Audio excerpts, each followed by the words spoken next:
मैं नयन बलराम सिंह, एमबीजे फाउंडेशन का अध्यक्ष। हम आज प्रेमानंद जी से कुछ विनती करना चाहेंगे, प्रेमानंद जी महाराज से कुछ विनती करना चाहेंगे। मैं एक बार यूट्यूब पे ऐसे ही वीडियो देख रहा था, तो प्रेमानंद जी महाराज ने शायद प्रदीप मिश्रा जी ने राधा माता को लेकर के ना कुछ लाइन बोला था। एग्जैक्टली तो मुझे नहीं पता है, बट शायद वो लाइन ये थी कि राधा माता का संबंध बरसाना से नहीं है, बरसाना का मतलब बरस में एक बार आना, ऐसा कुछ उन्होंने बोला था। तो प्रेमानंद जी महाराज बहुत नाराज हुए थे प्रदीप मिश्रा जी के ऊपर। उसी को लेकर के और भारत धाम को लेकर के हम कुछ विनती करना चाहेंगे प्रेमानंद जी महाराज से। वो हमारा हो सकता है कि हमारी वाणी से आपको वैसे खेद तो नहीं प्रकट होना चाहिए, लेकिन हमें ऐसा लगता है कि अगर मान लो हमारे मुखार बिंदु से निकली वाणी से आपको थोड़ा भी हर्ट हो, थोड़ा भी दुख हो, तो हमें उसके लिए माफ़ कीजिएगा। लेकिन हमें लगता है ये बातें आपके कानों तक पहुंचनी जरूरी है, ये बातें आपको जानना भी जरूरी है। महाराज जी, हम भारत धाम मेमोरियल में जो कृष्ण भगवान का दरबार बना रहे हैं, हम आपसे ये विनती कर रहे हैं कि उस दरबार के लिए आप आगे इसलिए नहीं आइए कि वो दरबार जल्दी से जल्दी बने। आप आगे इसलिए आइए कि हम राधा माता के दरबार में हमसे कोई कमी ना रह जाए। वो हम सारी कमियों को जो जैसे हम जो करना चाह रहे हैं, हमारी एक सीमा है, तो हो सकता है कि आपसे हम कुछ अलग चीजें वहां से हम ऐड ऑन कर सकें। तो आप उसके लिए हमको जो भी राय देना चाहें दें, सुझाव दें। राधा माता के दरबार में कोई कमी ना रह जाए। और हमने आपकी मुखार बिंदु से निकली वाणी पर हमने 5 किताबें लिखी है, और हम चाहते हैं कि राधा माता का दरबार या कृष्ण भगवान का दरबार या कृष्ण राधा मैया राधा कृष्ण का दरबार बनाने में आप जो भी सुझाव हमको दे सकते हैं। हम 1-2 बार संपर्क करने का प्रयास किए थे, हो नहीं पाया। हम YouTube पर वीडियो बना रहे हैं वो इसलिए क्योंकि राधा माता का जो चीज मेरे सामने आया है वो YouTube के जरिए से आया है, और ये दर्द पूरे देश को होना चाहिए। हम कहते हैं कि कई बार ऐसा होता है कि लोग बोलते हैं कि बिना भगवान के सत्ता का एक पत्ता नहीं हिलता, और पश्चिम बंगाल में 8 से 9 साल का लड़का, मैं किसी दूसरे देश बांग्लादेश की बात नहीं कर रहा हूं, मैं पश्चिम बंगाल की बात कर रहा हूं, 8 से 9 साल का लड़का, ये साइड में फोटो है, आप इसको देखिएगा। 8 से 9 साल का लड़का राधा माता को निर्वस्त्र करता है और उनके प्राइवेट पार्ट्स पर कालिख लगाता है, और मैं नहीं बोल सकता, सरिया कहीं पर लगा देता है। कृष्ण भगवान को सरिया से मारता है, गर्दन अलग हो जाता है।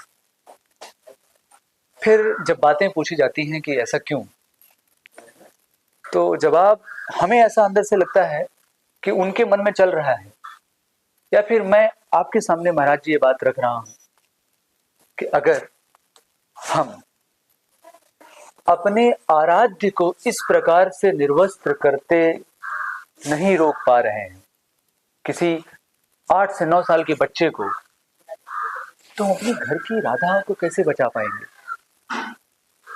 ये आप फोटो देखिएगा, ये पश्चिम बंगाल का दृश्य है। कृष्ण भगवान के गर्दन को अलग कर दिया गया है, और राधा माता के साथ जिस प्रकार से बर्बरता की गई है, हमें लगता है महाराज जी इस प्रतिमा को देख करके, इस फोटो को देख करके आपका खून खौल उठेगा। हम आपसे एक निवेदन करते हैं, आप मुझे 5 मिनट का समय दीजिए, हम आपके सामने आएंगे। आप महाराज जी क्षेत्र संन्यास ले लिए हैं, आप वृंदावन से बाहर नहीं निकलेंगे। वृंदावन में रह के बताइए कि हम राधा माता का दरबार कैसे करें, और इनकी जो ये विचार आ रहे हैं मन में कि हम राधा माता को ऐसे तोड़ देंगे, राधा माता को ऐसे मोड़ देंगे, हर कुविचार हो या सुविचार हो, वो रास्ता हमारे पेट से होके जाता है। तो क्यों नहीं हम इनके पेट पे लात मार सकते हैं। महाराज जी, क्षेत्र संन्यास हम छोड़ने के बारे में नहीं कहेंगे, लेकिन हम इतना जरूर कहेंगे कि रावल रतन सिंह जी थे राजस्थान के, महारानी पद्मिनी जी के पतिदेव। और राजपूतों का वचन मतलब रघुकुल रीत सदा चली आई, प्राण जाए पर वचन न जाई, वैसे उन्होंने भी वचन लिया था कि हमने हत्थे पर वार नहीं करेंगे। एक बार खिलजी के हाथ से तलवार गिरा, नहीं किए वार, और एक बार उसको मौका मिला, उसने मार दिया उनको।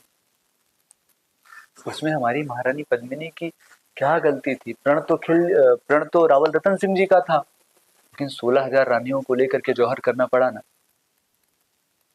महाराज जी, हम खिलजी, रावल रतन सिंह जी और महारानी पद्मिनी जी की बात यहाँ पे इसलिए रखे हैं। महाराज जी, हम क्षेत्र संन्यास भी छोड़ने को नहीं कह रहे हैं, क्योंकि महाराज जी हम एक विनती कर रहे हैं आपसे कि अगर हमको अपनी घर की राधा को बचाना है तो अपनी आराध्य देवी राधा माँ के साथ ऐसा बर्बरता करने वालों को जवाब देने के लिए, उनके पेट पे लात मारने के लिए कुछ तो कदम आगे बढ़ाना पड़ेगा। पेट पे लात हम इसलिए नहीं मार रहे हैं कि उनके अंदर से विचार आना बंद हो जाए। पेट पे लात हम इसलिए मारना चाहते हैं कि ताकि उनके अंदर से कुविचार आना बंद हो जाए। हम कभी कहीं नहीं जाते तोड़ने, हम कभी कहीं नहीं जाते सनातन का प्रचार करने, हम कभी किसी को नहीं कहते कि आइए हमको ज्वाइन कर लीजिए। कहीं नहीं किया है, किसी ने नहीं किया है। हमने कभी किसी के मजहब को लेकर के हमने कुछ बोला नहीं, किसी के मजहब को लेकर के हमने कुछ कहा नहीं।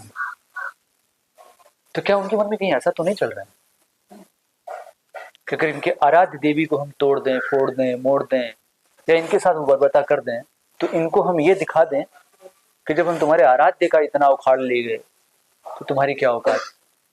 वो हमको ये तो नहीं कहना चाह रहे हैं। महाराज जी, हम आपसे विनती कर रहे हैं कि आपके मुखारबिंद से निकली वाणी पर हमने 5 किताबें लिखी हुई हैं। हमारे पास 5 किताबें हैं, 5 के 5 किताबें हम आपके ही आश्रम से पब्लिश करना चाहते हैं, और 5 किताबों की जो भी रेवेन्यू जनरेट होगा उसका 1 रुपए नहीं, उसका 1 पैसा भी कहीं बाहर जाने की बजाय पूरा का पूरा पैसा भारत धाम में इस्तेमाल हो। ये हमारा आपसे विनती है। आप 5 मिनट का समय निकालिए। कुछ बातें ऐसी हैं बर्बरता पूर्वक या बर्बरता पूर्ण जिसको हम यहां नहीं कह सकते। हम अगर उस चीज को आपके सामने रखेंगे तो आपके मन में, हम जानते हैं आपके उस रूप को देख करके हम एक कल्पना कर रहे हैं, जो रूप हमने प्रदीप मिश्रा को जवाब देते समय देखा था। हम जानते हैं कि अगर राधा माता का ये तस्वीर, ये चीजें आपके सामने आएंगी तो आप शांत नहीं बैठेंगे। ये हमारा एक आपसे हृदय की गहराइयों से निवेदन है कि आप मात्र 5 मिनट का समय निकालिए। इस भारत को एक अलग दिशा की तरफ लेके चलते हैं, एक ऐसा दरबार बनाते हैं राधा माँ का जिसकी भव्यता को देख करके उसके कुविचार आने से पहले ही रुक जाए, या कुविचार उसका सुविचार में बदल जाए। नमस्कार।